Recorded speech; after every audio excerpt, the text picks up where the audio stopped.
Hi friends, welcome to my channel.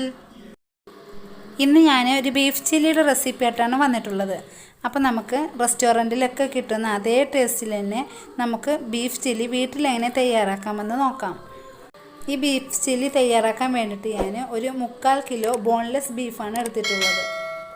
Beef ഞാൻ വലിയ പീസായി cut ചെയ്ത ശേഷം നന്നായിട്ട് കഴുകി വൃത്തിയാക്കി എടുത്തിട്ടുണ്ട്. അപ്പോൾ ഇതുപോലെ വലിയ പീസായിട്ടാണ് കട്ട് ചെയ്തെടുത്തിട്ടുള്ളത്. ഇനി നമുക്കിതൊന്ന് വേവിച്ചെടുക്കണം. അതിന് വേണ്ടിയിട്ട് ഞാൻ 1 ടീസ്പൂൺ കുരുമുളക് പൊടി ചേർത്തെടുത്തിട്ടുണ്ട്.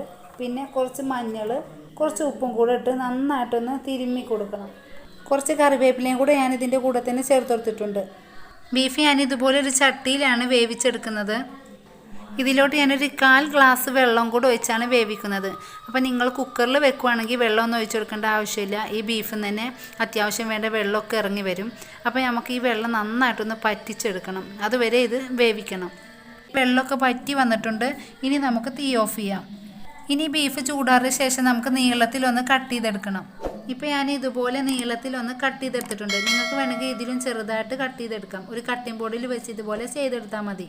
ഇനി നമുക്കൊരു ബൗളിലേക്ക് 1 ടേബിൾ സ്പൂൺ ഇഞ്ചി വെളുത്തുള്ളി paste, 2 table spoon Kashmiri chilli powder, ഒരു 1/2 ടീസ്പൂൺ മഞ്ഞൾപ്പൊടി, ഒരു 3/4 ടീസ്പൂൺ കുരുമുളക് പൊടി, പിന്നെ 1 ടീസ്പൂൺ ഗരം മസാല, പിന്നെ ഒരു നാരങ്ങാനീര് പിഴിഞ്ഞെടുത്തത് അത്രയും ഇതിലോട്ട് ഒഴിച്ചു കൊടുക്കാം. ഇനി ഇതിലോട്ട് 2.5 ടേബിൾ സ്പൂൺ കോൺഫ്ലവറും കൂടെ ചേർത്ത് കൊടുക്കണം. പിന്നെ നമുക്ക് ആവശ്യത്തിന് ഉപ്പും കൂടെ ചേർത്ത് കൊടുക്കാം. അപ്പോൾ ബീഫിന് ഉപ്പിട്ടതാണ്, അപ്പോൾ അതിനനുസരിച്ച് ചേർത്ത് കൊടുക്കാം. പിന്നെ കുറച്ച് വെള്ളം കൂടെ ചേർത്ത് ഇതൊരു കുഴമ്പ് രൂപത്തിൽ ആക്കിയെടുക്കണം. വെള്ളം ഒരുപാട് കൂടിപ്പോവരുത്. ഈ പരുവത്തിലാണ് നമുക്ക് കിട്ടേണ്ടത്. ഇനി ഇതിലോട്ട് 1 ടീസ്പൂൺ സോയാ സോസും കൂടെ ഞാൻ ഒഴിച്ചു കൊടുക്കുന്നുണ്ട്. ഇനി നന്നായിട്ട് ഒന്നും കൂടെ മിക്സ് ചെയ്ത് കൊടുക്കാം. ഇനി നമുക്ക് നേരത്തെ അരിഞ്ഞു വെച്ച ബീഫിലോട്ട് ഇത് ചേർത്ത് നന്നായിട്ടൊന്ന് മിക്സ് ചെയ്തെടുക്കാം. ബീഫിൽ എല്ലായിടത്തും ആവത്തക്ക രീതിയിൽ കൈകൊണ്ട് തന്നെ നന്നായിട്ടൊന്ന് മിക്സ് ചെയ്തെടുക്കാം. ഇനി ഒരു കോഴിമുട്ടയും കൂടെ ഞാൻ ഇതിലോട്ട് നന്നായിട്ട് കലക്കിയ ശേഷം ഒഴിച്ചു കൊടുക്കുന്നുണ്ട്. അപ്പോൾ ഇത് വേണമെങ്കിൽ ചെയ്തെടുത്താൽ മതി, നിർബന്ധമില്ല.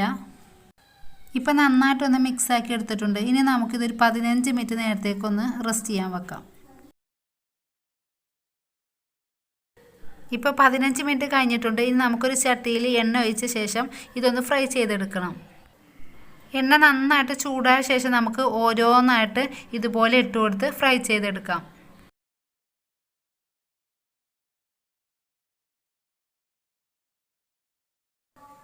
നല്ല ഗോൾഡൻ ബ്രൗൺ കളറാകുമ്പോൾ നമുക്കിത് എണ്ണയിൽ നിന്ന് കോരി മാറ്റാം. ഇനി ബാക്കിയെല്ലാം ഇതുപോലെ ചെയ്തെടുക്കാം. ഇനി ലാസ്റ്റ് കുറച്ച് കറിവേപ്പിലയും കൂടെ നമുക്ക് എണ്ണയിലൊന്ന് വറുത്തെടുക്കാം. അപ്പോൾ ഇതാ കണ്ടില്ലേ, നമ്മുടെ ടേസ്റ്റി ആയിട്ടുള്ള ബീഫ് ചില്ലി ഇവിടെ റെഡി ആയിട്ടുണ്ട്.